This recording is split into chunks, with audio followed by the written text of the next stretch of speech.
Et c'est le moment d'accueillir en studio l'invité du jour. Bienvenue à Belquigné. Bonjour, merci Derrière pour votre ce invitation. micro, c'est un plaisir. Vous êtes adjoint au maire de Saint-Malo, délégué notamment, et je précise bien, à l'animation, puisque vous avez d'autres casquettes par ailleurs. Mais c'est vrai, je vous ai invité aujourd'hui dans le 11-12 pour parler des animations de Noël à Saint-Malo, qui sont nombreuses. Oui. Alors tout d'abord, il y a le fameux marché de Noël qui a pris place dans le Jardin des Douves. Oui, tout à fait. Alors, encore une fois, je vous remercie pour votre invitation.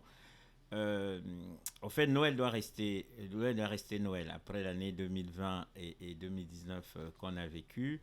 Donc, on a souhaité pour le Noël 2021 remettre un peu du vent dans les voiles parce qu'on est aussi dans le dernier Noël avant la route du Rhum de 2022.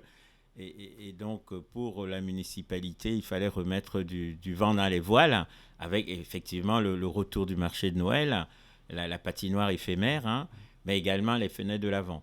Tout ce qui fait la magie de Noël. Donc, on a souhaité remettre ça au goût du jour. Ouais, Voilà. alors c'est vrai que le marché de Noël, ça y est, c'est parti. Les chalets sont installés jusqu'au 1er janvier. Ou deux même. Hein. Aux deux même. Soyons fous. Et la Oui. patinoire également. Hein, Absolument, ouais, absolument. ouais. Qui est très prisé donc des familles, hein, des petits comme des grands. Et bon, malgré le temps qu'on connaît, mais reste quand même fréquenté, reste une attraction très importante sur l'esplanade Saint-Vincent. Alors c'est vrai que les fenêtres de l'Avent aussi, c'est reparti avec Saint-Malo Promotion, promotion. Donc voilà, avec chaque Monsieur soir, Patier, voilà, à absolument, partir de absolument. 17h30, sauf Oui, 18. Alors non, c'est 18h, sauf les 23 et 24 à 17h30. Voilà, qu'on soit absolument, tout à fait absolument. précis. Alors c'est sympathique aussi ces petites animations là. C'est la C'est magie de Noël, ouais. hein. C'est la magie de Noël. Et on sait que les fenêtres de l'Avent, avec les enfants, les commerçants et tous ces partenaires-là, ça revit, ça donne du dynamisme aussi à Intramuros. Donc voilà. Et puis ça fait très longtemps que ça existe. Ah oui. Donc voilà, ça veut dire que ça fait ses preuves. Et donc on invite encore une fois des familles à venir. Bon voilà, tout en respectant les gestes barrières, à venir masquer pour justement profiter de ces fenêtres de l'Avent. Ouais. Et alors, ce samedi, j'ai vu qu'il y a une projection ciné plein air qui est proposée, ça s'appelle le Noël de Petit Lièvre Brun. Tout C'est à à la fait. découverte, parce qu'on va voir effectivement que les animations se déplacent dans les Dans quartiers. les quartiers. Personne n'est oublié à partir Oui. de 17h30. Ouais, ouais. Oui, tout à fait. Au fait, bon, le maire de Saint-Malo a souhaité que les quartiers ne soient pas oubliés, aucun quartier ne soit oublié pour les animations de Noël. Et évidemment, avec la direction animation, que je remercie au passage tout le travail que fait la direction animation. Donc, on a proposé effectivement dans le quartier La Découverte un ciné plein air. Hein. Donc, voilà, un film joyeux, un film familial qui va justement apporter aux habitants de La Découverte un peu de joie et de bonheur. Donc, on espère qu'ils seront nombreux à venir justement participer à ce film. Oui. Alors, effectivement, à partir de 17h30, ce samedi, toujours à Belquigné, déambulation onirique Oui. à Château-Malo à 16h et 17h30. Oui, tout à fait, parce qu'on sait devant la boulangerie de Château-Malo, un endroit très prisé, et donc voilà, on a y été l'année dernière, et puis aussi les déambulations avec des balades comptées également, c'est aussi une façon au fait de respecter les gestes barrières, d'éviter qu'il y ait de la foule, un attroupement. Donc voilà, une invitation aussi à se promener, à redécouvrir aussi Château-Malo, hein, comme les autres quartiers de la ville, absolument. Oui. Et il y aura des calamars géants, méduses, enfin ça va être visuel, hein, tout ça. Ah, Ouais, absolument. ouais, Ben, il faut mettre de la magie. Il ouais. faut mettre du visuel. Voilà. Et du bon visuel. Et toujours ce samedi, de la musique, piano libre, au parc de la Briantais, où décidément il va se passer des choses dans les Ah, ben prochaines oui, années. ben oui, ben oui, ben oui, parce que évidemment, dans le programme municipal, le maire de Saint-Malo, M. Girlutan, a souhaité redonner dans la Briantais au Malouin. On a fait un essai réussi cet été. Hein, le parc a été très fréquenté. Et donc, l'année dernière, c'était 2 jours d'animation pardon, à la Briantais. Mais pour ce Noël, c'est 3 jours, vendredi, samedi et dimanche, avec tous les samedis soirs, un temps fort. Donc, oui, aller à la Briantais, c'est le bon moment. La Briantais illuminée, d'ailleurs. Hein. Ah ben La complètement, façade comme la ouais. cathédrale également En d'Intramuros. bleu, oui, j'ai vu ça hier. Ouais. Voilà, comme Mm. la cathédrale. Et donc on a aussi ces illuminations, le jardin des Douves, la cathédrale, la Briantais illuminée.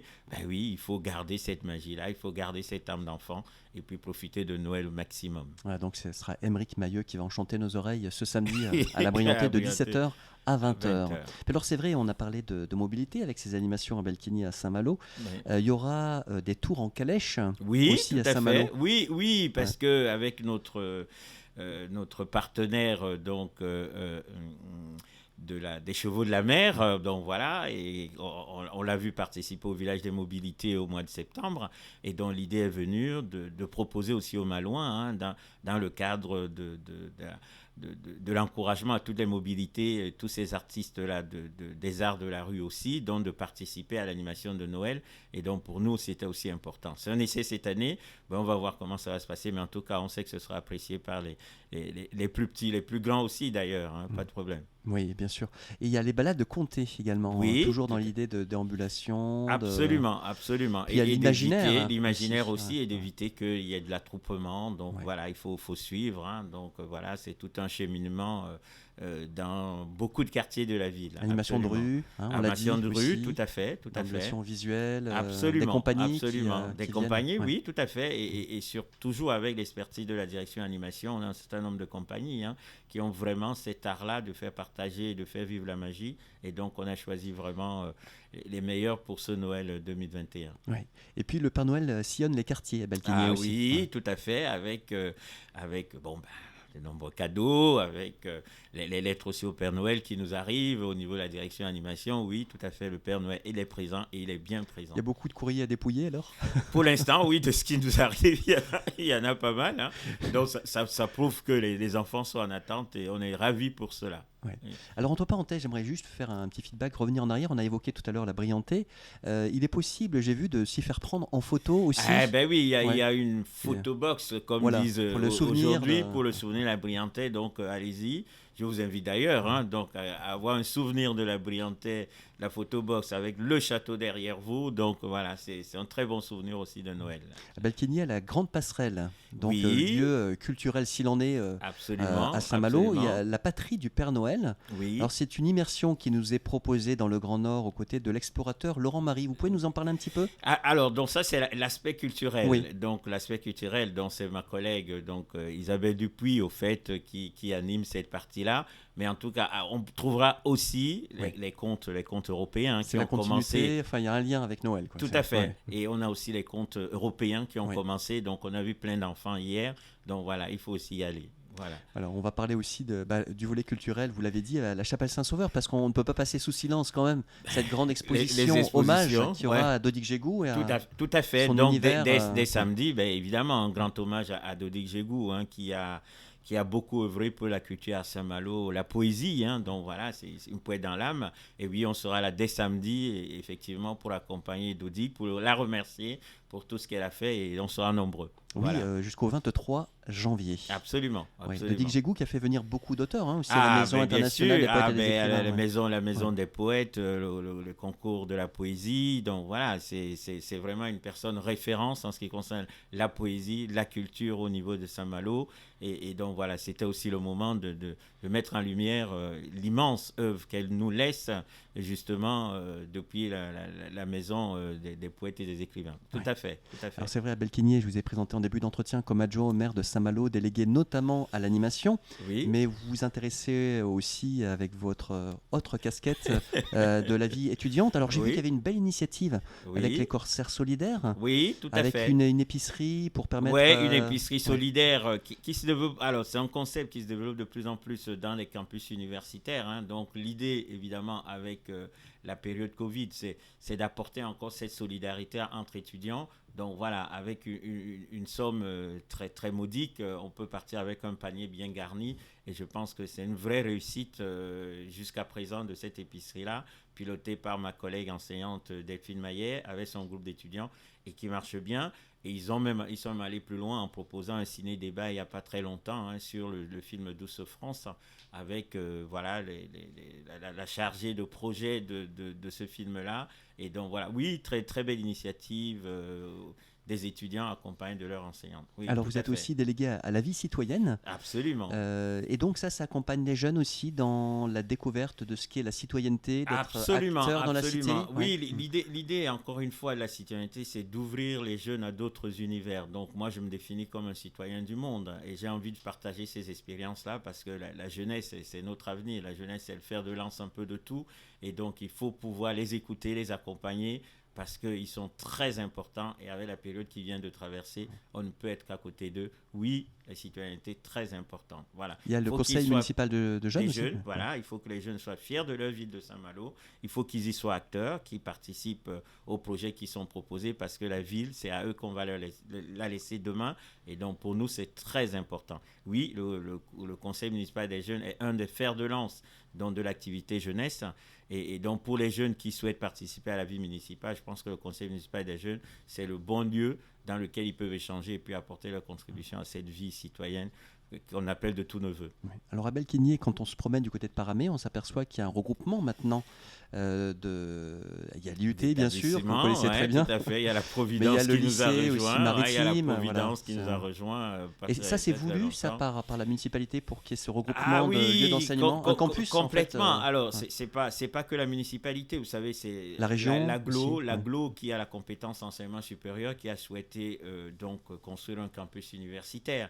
Et donc, je pense que pour Saint-Malo, c'était important. Et donc, on ira même plus loin parce qu'il y a dans les cartons l'idée d'un restaurant universitaire en 2003-2024. Et c'est plutôt dans les... Voilà, ça se présente plutôt bien. Et donc, voilà, oui, il nous faut un campus attractif qui se construit petit à petit, qui est visible. Et donc, je pense que c'est une vraie réussite aujourd'hui pour les jeunes, pour les familles, avec, ça ne vous a pas échappé, la résidence universitaire et peut-être une deuxième qui va arriver bientôt. Ouais. Et donc voilà, tout ça se structure, tout ça se stabilise, tout ça appelle vraiment un enjeu important pour le pays de Saint-Malo dans son ensemble. Voilà. Et donc la municipalité, évidemment, qui est fer de lance dans ses réalisations. Donc on peut être jeune et aussi faire ses études à Saint-Malo, vivre à Saint-Malo. Ah ben c'est ce qu'on souhaite, c'est important. Et donc l'offre universitaire va dans ce sens-là. Et je pense qu'avec le niveau diplôme, là, le bachelor universitaire et technologie qui les amène à Bac+3, donc je pense qu'on aura de plus en plus de jeunes à rester sur Saint-Malo, à étudier sur Saint-Malo et à profiter du campus universitaire de Saint-Malo. Ça, c'est une réflexion au long cours, en fait. Absolument, il faut. Et c'est vraiment l'objectif que s'est fixé dans le maire de Saint-Malo, qui est évidemment président de Saint-Malo Agglomération, qui a la compétence enseignement supérieur accompagné de Joël Hamel. Et donc, pour nous, oui, sur la durée, il faut un campus attractif, il faut un campus dynamique, il faut un campus qui facilite et qui améliore la vie étudiante. On y travaille et ça se passe plutôt bien et on est confiant pour les années futures. À Belquigné, combien d'élèves y a-t-il à l'IUT actuellement de Saint-Malo? Alors, l'IUT de Saint-Malo, c'est 832 étudiants, donc à peu près un tiers, au fait, sont des alternants, parce que la force de l'IUT a toujours été d'aller chercher donc, les étudiants en alternance, contrat d'apprentissage comme contrat de professionnalisation et la formation continue.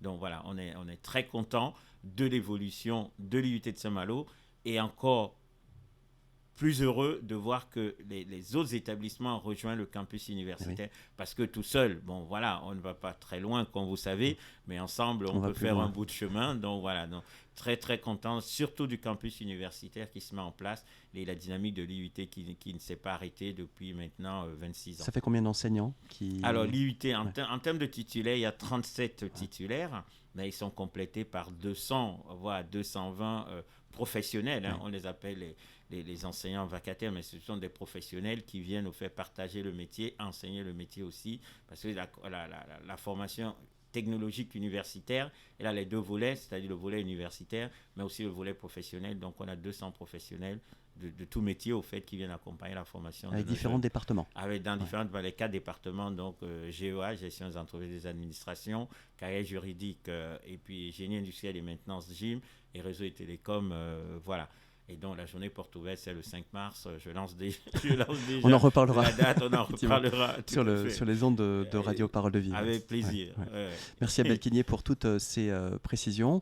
Donc on rappelle que les animations de Noël, c'est pendant cette période jusqu'à même début janvier. Vous l'avez précisé à Belquigné. Y a-t-il d'autres informations que vous souhaitez transmettre aux auditrices? Non, en tout cas, merci pour votre invitation. Donc on a tous envie d'être enthousiastes, mais c'est vrai que il faut qu'on reste prudent. Il faut qu'on profite de Noël tout en restant prudent. Mais en tout cas, c'est ensemble qu'on se sortira de cette situation un peu compliquée.